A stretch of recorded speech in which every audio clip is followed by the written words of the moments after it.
नमस्कार दोस्तों, स्वागत है आपका आपके अपनी चैनल बाजार ब्लॉग में।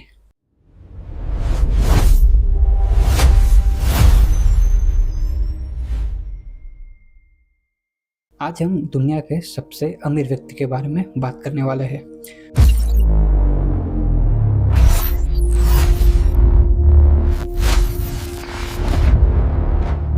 सोचिए, एक ऐसा इंसान जिसका चेहरा आज तक किसी ने नहीं देखा, जिसकी आवाज़ आज तक किसी ने नहीं सुनी, लेकिन उसने पूरी दुनिया की सबसे पावरफुल सिस्टम पैसे को चुनौती दे दी।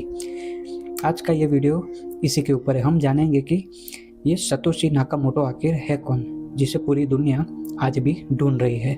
सतोशी नाकामोटो कोई असली नाम नहीं है, ये एक सिनोनिम्स है, यानी एक गुमनाम पहचान। ये कोई शख्स है या कोई बड़ा ग्रुप है, ये कोई आदमी है या औरत है, आज तक कोई नहीं जान पाया। कुछ लोग कहते हैं कि ये जैपनीज़ है क्योंकि सतोशी नाकामोटो एक जैपनीज़ नाम है। कुछ लोग कहते हैं कि एक अमेरिकन है। कोई कुछ नहीं जानता है। कुछ लोग तो ये भी कहते हैं कि ये इस दुनिया का आदमी है ही नहीं। लोग कुछ भी माने, लेकिन एक बात तो सच है कि सतोशी ने ही बिटकॉइन का आविष्कार किया है। Yes! Look at the power! Unlimited wealth! आखिर बिटकॉइन की शुरुआत कहाँ से हुई? बिटकॉइन की शुरुआत 31 अक्टूबर 2008 की बात है, जब पूरी दुनिया में फाइनेंशियल क्राइसिस चल रहे थे। बैंकें गिर रही थी, इकोनॉमी डाउन हो रही थी, महामंदी का माहौल था। तभी एक रहस्यमय आदमी की एंट्री होती है। नाम था जिसका सतोशी नाकामोटो। इस शख्स को रहस्यमय इसीलिए कहा जाता है क्योंकि आज तक कोई नहीं पता कर पाया कि ये आदमी आखिर है कौन। ये कोई इंसान है या कोई ग्रुप है, आज तक कोई भी इसके बारे में नहीं पता कर पाया। लेकिन ये आदमी पर्दे के पीछे से एक बहुत बड़ा कारनामा कर गया। इस आदमी ने एक ऐसी पैरेलल करेंसी की शुरुआत की जिसके ऊपर किसी देश या किसी सरकार या किसी भी बैंक का अधिकार नहीं था, और इस करेंसी का नाम था बिटकॉइन। बिटकॉइन की पहली लेन देन की कहानी बहुत ही रोमांचक है। आपको यह जानकर बहुत ही हैरानी होगी कि बिटकॉइन की लेन देन की शुरुआत पिज़्ज़ा खरीदने से हुई थी, जिसके बारे में मैं आपको आगे बताऊंगा। दरअसल 31 अक्टूबर 2008 को सतोशी नाकामोटो ने इंटरनेट पर एक बिटकॉइन का peer to peer electronic cash system नाम से एक वाइट पेपर जारी किया। वाइट पेपर आखिर क्या होता है? वाइट पेपर एक ऐसा दस्तावेज है जिसे आमतौर पर किसी समस्या की चर्चा या उसके हल के निवारण के लिए एक नया आइडिया जब सामने लाया जाता है, जिसे वाइट पेपर कहते हैं। और ये वाइट पेपर मैं आपको स्क्रीन पे दिखाऊंगा। इस वाइट पेपर को peer to peer electronic cash system के नाम से जाना जाता है। सतोशी ने कहा, पैसा बैंक के बिना भी चल सकता है, transaction direct person to person होगा और सिस्टम बिल्कुल ट्रांसपेरेंट और सिक्योर होगा। यहीं से जन्म हुआ ब्लॉकचेन टेक्नोलॉजी का। और उसके बाद 3 जनवरी 2009 को सतोशी नाकामोटो ने लॉन्च किया बिटकॉइन का पहला नेटवर्क।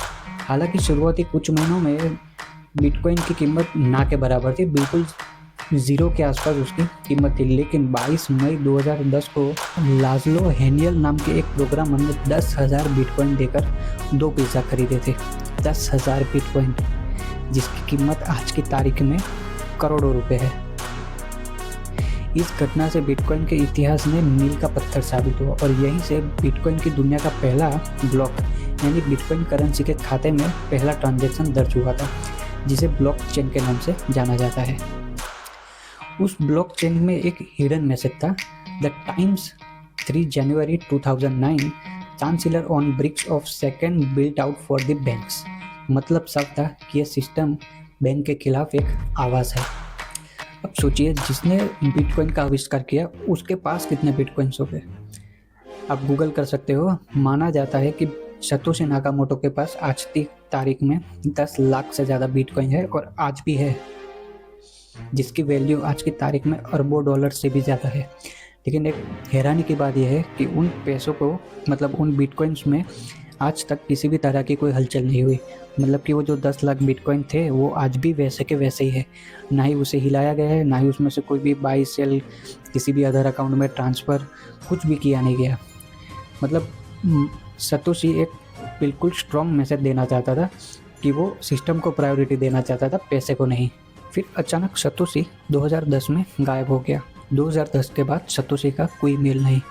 कोई भी किसी भी तरह का कोई एक्टिविटी नहीं, कुछ भी नहीं। बिटकॉइन को मानो ट्रूली डिसेंट्रलाइज बनाना और गवर्नमेंट के लीगल प्रेशर से खुद को बचाना उसका मकसद था। वो चाहता था खुद को भगवान बता सकता था, लेकिन उसने अपने आइडिया को महान बताया। आज मान लो अचानक से सतोशी सामने आ जाए तो बिटकॉइन पूरा एक पर्सन के ऊपर डिपेंड हो जाएगा।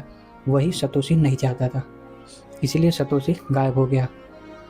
आज की तारीख में सतोशी का बहुत ही गहरा असर हमारे पूरे दुनिया पर रहा है। बिटकॉइन आज एक लीगल टेंडर बन चुका है। कुछ देशों में इंस्टीट्यूशन आज भी बिटकॉइन में इन्वेस्ट कर रहे हैं। गोल्ड को डिजिटल गोल्ड से कंपैरिजन मिल रहा है।